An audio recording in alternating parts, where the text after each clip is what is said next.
Hello दोस्तों, आप सभी का स्वागत है ज्ञान स्टोरी चैनल में। चैनल को सब्सक्राइब जरूर कर ले। भगवान हनुमान को लेकर धर्म ग्रंथों में कई कथा कहानियों का उल्लेख मिलता है। हनुमान जी की जन्म कथा और उनकी बाल लीलाओं से जुड़ी कथाएं तो आपने जरूर सुनी होगी। फिर चाहे वह खेल खेल में सूर्य को फल समझकर निगलना हो या ऋषि मुनियों को परेशान करने से जुड़ी कथा। हनुमान जी के नटखटपन के कारण उन्हें एक बार श्राप मिला था कि वे अपनी सभी शक्तियों को भूल जाएंगे, और इस श्राप से उन्हें मुक्ति तभी मिलेगी जब उन्हें किसी के द्वारा उनकी शक्तियों का एहसास दिलाया जाएगा। इससे संबंधित रामायण काल में एक प्रसंग है जिसमें सागर पार लंका में माता सीता का पता लगाने के लिए जामवंत हनुमान जी को उनकी शक्तियों का एहसास दिलाते हैं, जिससे पुनः हनुमान जी को अपनी शक्तियां याद आ जाती है।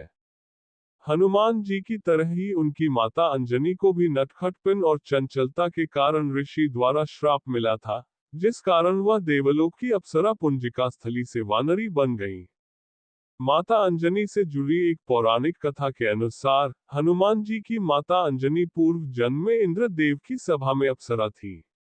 उनका नाम पुंजिका स्थला था। वह अत्यंत रूपवती थी, लेकिन उनका स्वभाव नटखट और चंचल था। एक बार उन्होंने अपने नटखटपन से भूलवश तप कर रहे एक ऋषि के तप में व्यवधान डाल दी। कथा के अनुसार पुंजिका स्थला ने ऋषि के ऊपर फल फेंक दिया था। इससे ऋषि की तपस्या भंग हो गई और वे क्रोधित हो गए।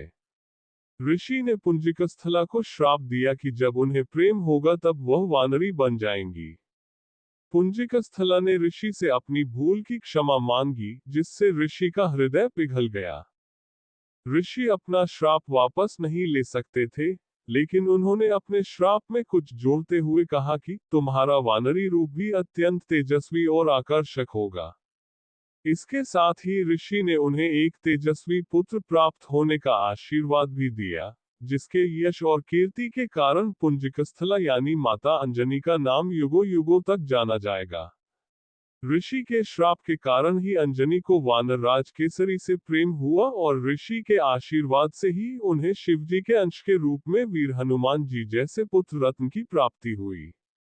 माता अंजनी के वानरी बनने से जुड़ी एक अन्य पौराणिक कथा के अनुसार हनुमान जी की माता अंजनी पूर्व जन्म में देवलोक की अप्सरा थी। उनका नाम पुंजिका स्थली था। एक बार ऋषि दुर्वासा किसी कार्य से इंद्र की सभा में गए थे। उस दौरान पुंजिका स्थली बार बार अपने रूप से सभा का ध्यान अपनी ओर आकर्षित करने का प्रयास कर रही थी। इस कारण ऋषि दुर्वासा को क्रोध आ गया और उन्होंने पुंजिका स्थली को अगले जन्म में वानरी बनने श्राप दे दिया। हालांकि बाद में ऋषि दुर्वासा ने दया दिखाते हुए पुंजिका स्थली से कहा कि तुम्हारे गर्भ से शिवजी के 11वें रुद्र अवतार का भी जन्म होगा। ऋषि दुर्वासा के श्राप के कारण ही पुंजिका स्थली का अगला जन्म विरज नामक वानर के घर हुआ और उनका विवाह वानर राज केसरी से हुआ।